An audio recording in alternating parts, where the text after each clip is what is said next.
Hi there, I'm Eric Wordweaver Sjerven, Gothi of the Ridgar folk here in East Texas. I'd like to welcome you to the Raven's Call. Those of you that have been watching the show for a while know that I go on about different heathen-related subjects, and this one is the second video, official video. There's the prologue and then part one. This is part two of the Heathen Soul Complex. Now, go back and watch the previous two sections if you haven't already. I highly recommend watching them in order. Kind of helps things make sense as we go along. But this video, we're going to pick up where we left off. In the previous video, we talked about the mental aspect of the heathen soul. Now, this one is the second part, the spiritual part.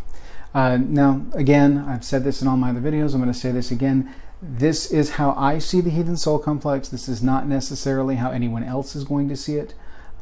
There will be some differing views, and so just keep in mind that as I go through this and do this lecture, that this is all about how I see the heathen soul complex based on my research and my experience. Okay? So, let's delve into the spiritual side of the heathen soul complex. Now, one would say, well, isn't the entirety of the thing spiritual? It's the spirit in and of itself? Yes. And to a certain extent, I only say spiritual on this one because this is what we tend to associate more with true spiritual, like the common aspect of the soul. Like previously we talked about the mental capacities of the soul and that non-corporeal force that is the mental side of things. This side is straight up the spiritual aspect. It'll make more sense as we go along. One term that I like to use in relation to the soul is the firth. This is a term that basically encompasses the non-corporeal, the immaterial, the non-physical aspects of the heathen soul complex. Arguably, you could actually lump in the mental aspects, spiritual and the orlog aspects into the firth, but I tend to refer to it mostly as the spiritual side of things. So when I'm talking about the firth, just keep in mind that I'm talking about the part of the heathen soul that is not the physical body, and I'm usually not bringing in the mental capacity with that either. Sometimes. The first thing that we're going to talk about as far as the spiritual side is what's called the hammer. Now the hammer, or hama, it's best described as an energy skin that contains the non-corporeal form of the spirit. Some would call this the astral body. Some would call it the spirit, the geist, the ghost. A lot of times when you talk about like shamanistic experiences in other cultures, and some of the seed work that we talk about in Norse and Icelandic, Anglo-Saxon heathenry in general, this is the form that is sent out when someone is said to be able to send their soul out, send their spirit out, or send their mind out in a form. This is that form. This would also be, like for those that can read auras and see auras, the hamr would be that aura skin that coincides with the body. So the two can be separated for short periods of time, and when they are separated, the body is said to lie lifeless and immovable. And this you will find in several of the sagas, particularly when a practitioner of the arts is sending their spirit out, frequently in the form of an animal or in humanoid form. The hammer is said to be able to shift forms. Because it is non-corporeal, it is not necessarily bound by the same physics as the material world. So a lot of the stories of shape changers and things like that, this is the hammer that is actually changing form and going forth in the spirit realm. Now, if you've watched my other videos, you'll know that I see like a breakdown of the worlds. For Midgard, there is the physical world in which we exist, and I also see the spiritual world that coincides. This is still part of profane space, i.e. there's the sacred and the profane, sacred being of the gods and goddesses, profane being everything else. This is all of Midgard, and that's not just Earth to me, that's all of our reality. So that includes the other planets, planes, outer space, all of that. I count all of this as Midgard. Now, the spiritual form, the hammer, exists in that spirit side of things, yet coexists with the body. So it's our soul aspect that is on the other side of the veil, but still is us and tied to the physical body. And we'll get to that here in just a second. So that is the hamr. Next, we're going to discuss what I call the Ond, which is the breath of life. This was Odin's gift to us, to Ask and Embla, when he gave life to the sticks that he found on the beach. Now, the Ond is that breath of life, that spark, that when Odin gave life to us and he breathed it into us, what that did essentially is it tied the hamr, spirit, to the physical body, which we'll get to here in another video. And there is a tether between the two that keeps them tied. This is the Ond. This is where the life force comes from. This is that spark of life. This is that animating force that fills our bodies and connects our souls, well, the immaterial aspects of the souls, to the physical body. The physical body itself is still part of the soul. Again, we'll get to that in the next video. The Ond itself is pure life energy. This is that animating force, like I said before, that ties the hamr to the body. And so when a person dies, for example, the Ond dissipates. This is that life force leaving the body, the dying breath, wherein the breath of life escapes the body. And if you look in the sagas, you will see a lot of references to Draugr. Draugr, of course, the heathen interpretation of zombies. They're a little bit different than what you will see in other cultures in different areas of the world. Blackened skin, usually heightened strength, things like that.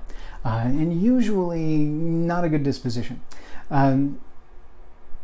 In theory, based on the heathen soul complex, this could arise from the fact of the Ond separating from the hamr and the body, but not dissipating completely, leaving animating force while the rest of the spirit dissipates or goes on.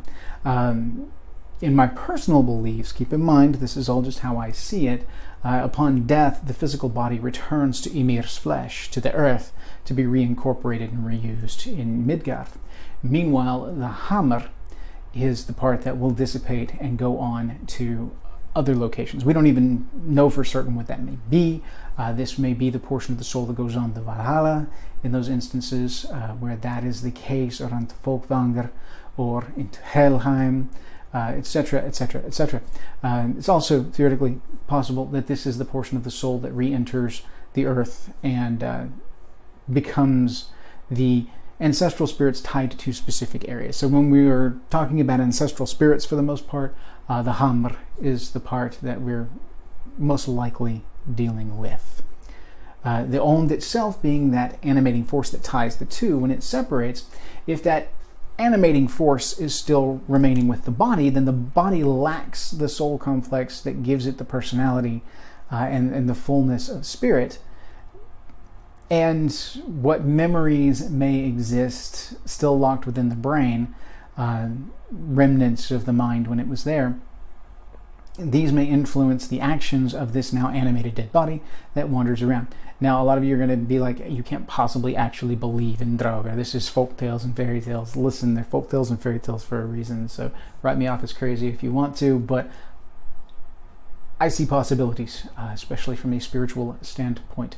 So, the Ond is that connection, that life force. Now, in a sad case, in dealing with things like stillbirth, stillbirth would come from a lack of the Ond solidifying between the physical body and the hamr, thusly not giving animating force to the body and resulting in stillbirth. So this is yet another way that the soul complex interacts with the physical life that we see around us.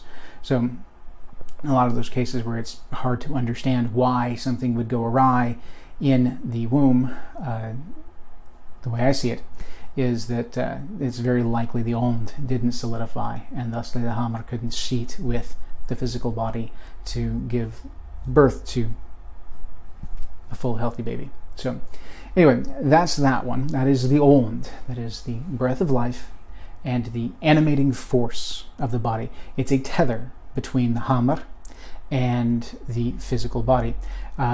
this actually appears in a lot of like media, different cinematic elements that will show a representation of this tether of the immaterial to the physical body.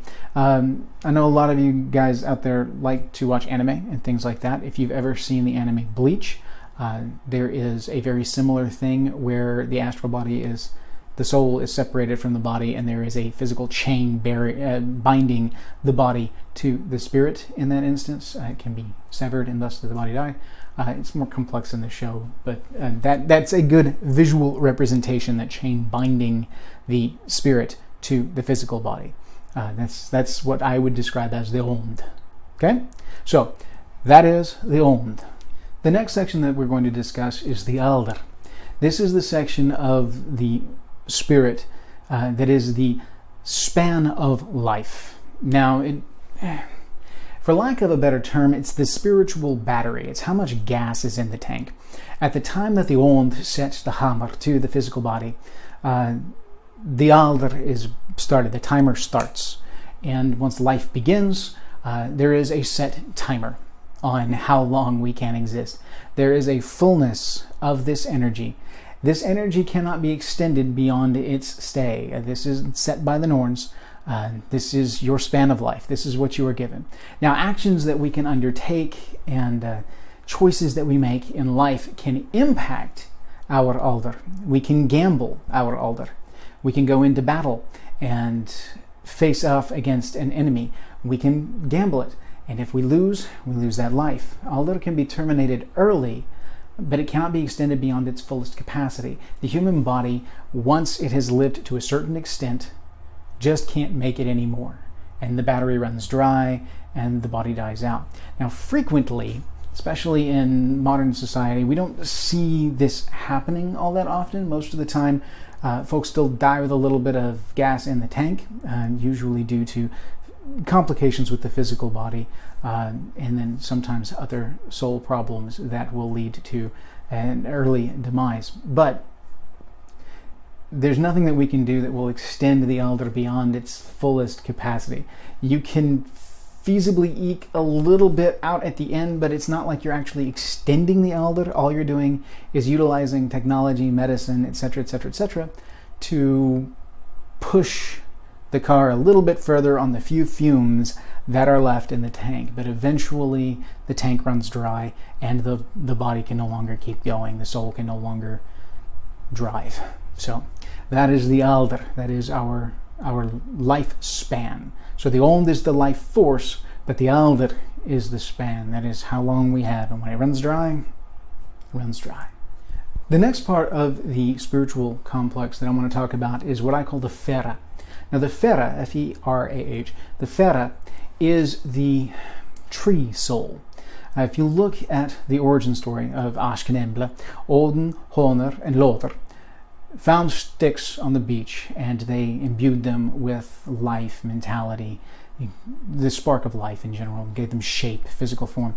And the feta is that soul of the tree before we became what we are now. The gods took what essentially were Vetir spirits in the trees and gave them shape and form, shaped them, twisted them into what we know as mankind now. The feta is that original soul, and all the other elements are the twists and tweaks that the gods did to the soul complex to create what we are.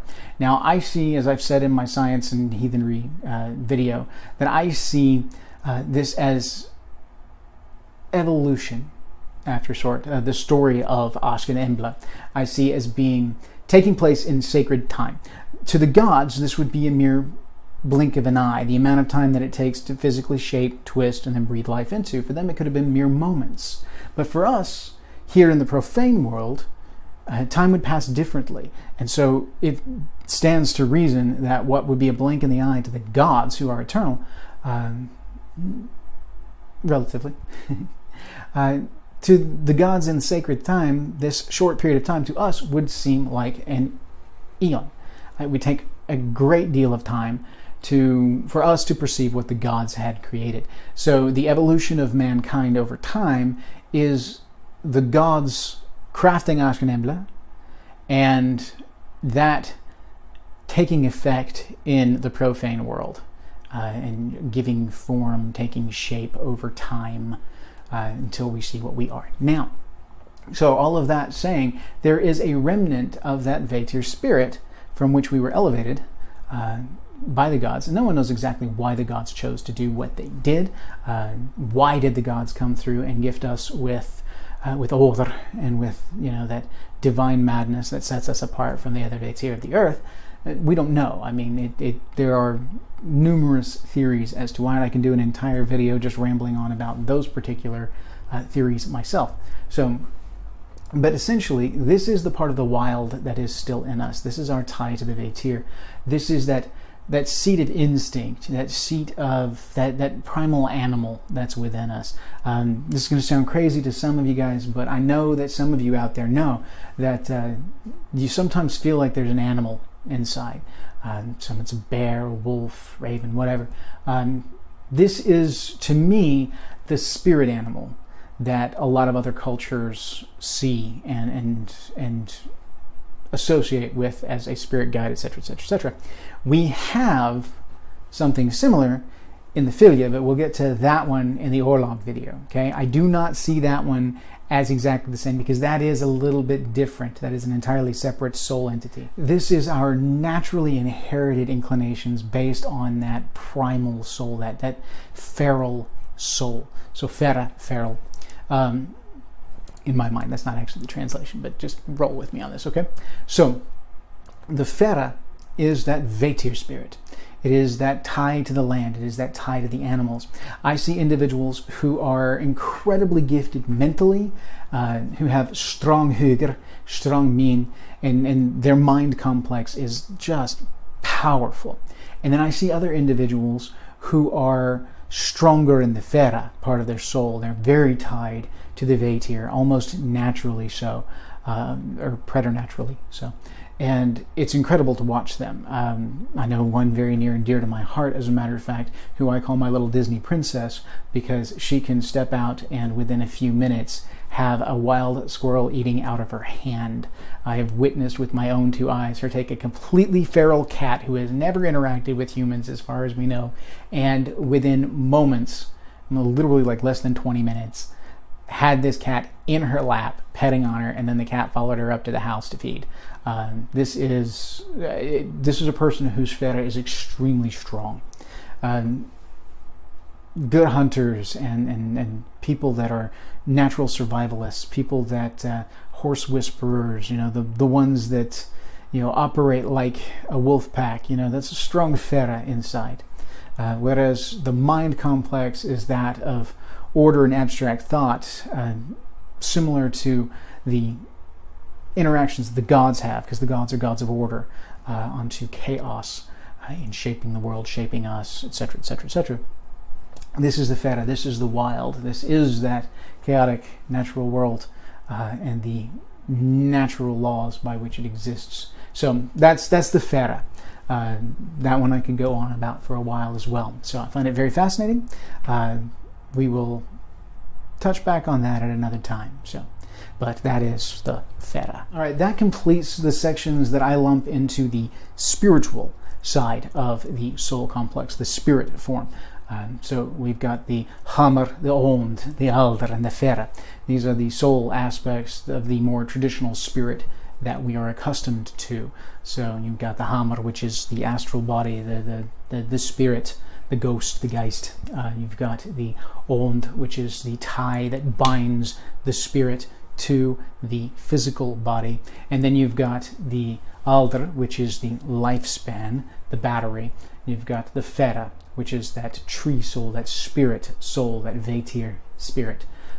So this sums up the spiritual side of things. We've touched on the mental, we've touched on the spiritual now. In the next video, we're going to discuss the physical aspect of the soul complex. This will be a shorter one because there's just not as much to that, but still interesting nonetheless. So if you like these videos, please hit like on the video below. Do hit like on the YouTube video so I can track whether or not you guys actually enjoy these things or if I'm just talking to dead air. I get to see the views, I can look at how long you guys are watching the videos, but that doesn't tell me anything about how you actually enjoy them. So please hit like. If you want to keep up to date on all the things that I'm doing, keep up with this particular series as well as others that I do in the future, hit the subscribe button down below. There's also a little bell next to it. Hitting subscribe will subscribe you to my channel, but it won't give you all of the updates. YouTube changed their algorithm some time back, and so now not everything that pops up on a page will show up in the subscription feed. You have to hit that notification button to get notifications anytime I put something new up, so ding the bell and stay up to date with what's going on. You can follow me on Facebook at Word Weaver Productions. It's Word-Weaver Productions. It's an open group. Jump in there, join the conversation. I know there's a lot more people that subscribe to the page than are on the Facebook group. I'd love to see you all on there. I'd love to have you interact, talk to each other, get to know each other. I love to use this as a networking tool so you guys can get to know one another. So join the group. You can follow me on Twitter at _Sjerven. That's SJERV as in Victor, EN. You can also email me at esjerven@gmail.com. So in the meantime, hang on. The next video will be out next week. Like I said, I'm trying to keep these on a weekly update schedule. So I hope you enjoy them. And in the meantime, have a good one.